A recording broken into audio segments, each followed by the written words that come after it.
Hi everyone, Teresa Morrison here, and I wanted to talk to you today about exercise because most of you know that I have multiple sclerosis, and it's one of those conditions that affects a whole different clatter of things. It affects my mobility, it affects my strength, it affects my hand control, it affects a whole lot of physical things. It also affects my thinking. It can affect my speech. That's why sometimes I slur. I sound like I'm drunk, or I sound like I'm just not able to find the right words. That's the most common thing that happens to me. I can't find the most words. But the thing is, exercise is still important to me. Exercise is important to everybody. It doesn't matter whether you are disabled. It doesn't matter whether you are impaired in some other way. It doesn't mean you could be blind, you could be deaf.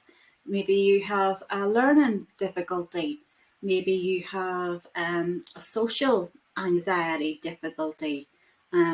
There's ways of doing exercise that suits you. The problem is finding the exercise that suits you.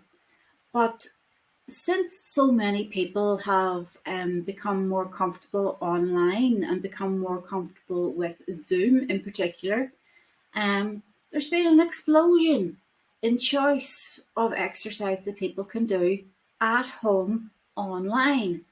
And me, I do yoga on Zoom. Now, I don't do yoga with the mats on the floor or the wee cushions, the wee square. I don't even know what blocks, the wee padded blocks. I don't use that. No, I do yoga on the chair. I do chair yoga. But sometimes when I need to lift my foot up and maybe stretch the back of my leg, I use one of these, because I can hook that around my foot and pull it up. And I use the handles because using a band, I've got a band, but using a band is harder for my grip, because these can be very slippy. So I use the one with the wee handles on it. And you can get those on different resistance, different strengths. And you can use them in different parts of your body as well. I mean, I'll say I use them mostly on my legs, but you can use them for other things. You could put that around a piece of furniture and do some pulls and some, downward pulls. You can do all different exercises with them. But say exercise is important because, as my physio said to me quite recently, actually, she said it all comes down to the use it or lose it strategy, because in lockdown, a lot of people have experienced this for the first time. And us people with some disabilities or impairment, or just something that prevents us from doing normal things that other people take for granted. We already know all this because we live it every day. But a lot of people in lockdown have discovered that not getting out, not being so active, running to this meeting, running to catch the bus, getting the kids from school, then running to do the shopping, then, not having so much to do and being constantly on the go, having more time sat at home, maybe working from home, maybe having the kids at home all the time as well. There's not so much physical exercise going on. And I don't mean exercise that you set aside time for. I mean day-to-day stuff. There isn't as much activity. There just isn't as much going on. And people are realising that when they're trying to get back to that, they're out of puff easier because their lungs haven't been working, their hearts haven't been pumping, they haven't had the aerobic and anaerobic activity. Their muscles haven't been getting used in the same ways. And my physio was saying to me, use it or lose it, because she's saying about my walking that I haven't been getting out and about. I have not been going anywhere. I have been walking around the house. I've been walking up and down the stairs. I've been doing exercises in the house. That is not the same as a continuous walk. Yes, granted, I can't walk continuously for a very long time.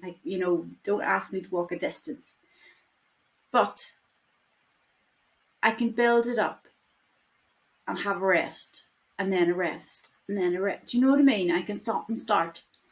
Um, but I haven't even been doing that because of lockdown. Because where do you go?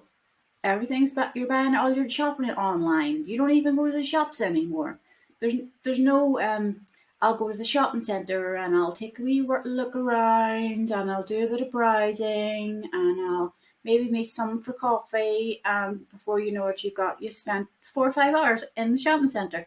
That has not been happening. That has not been happening for a lot of people. And I know a lot of people that would have looked forward to doing that monthly.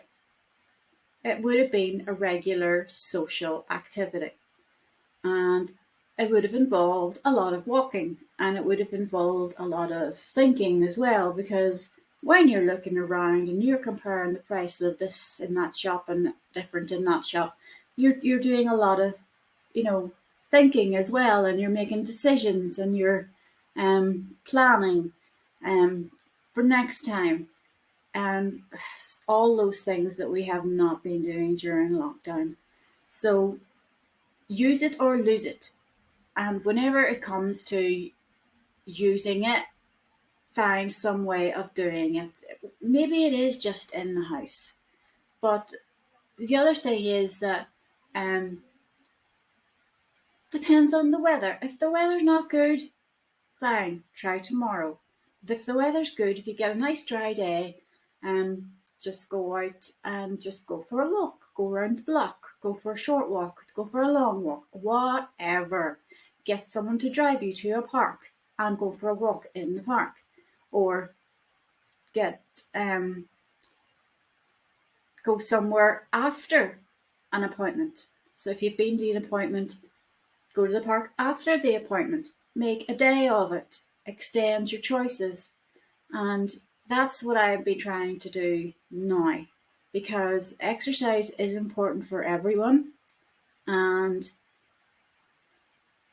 it's conditioning. It's conditioning. That's what my physio says. She says it's lack of condition.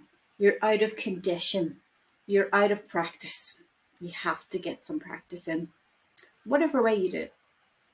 So I hope this has been interesting and helpful for you. And get on the internet and Google activities in your local area. You never know what you'll find. Bye for now.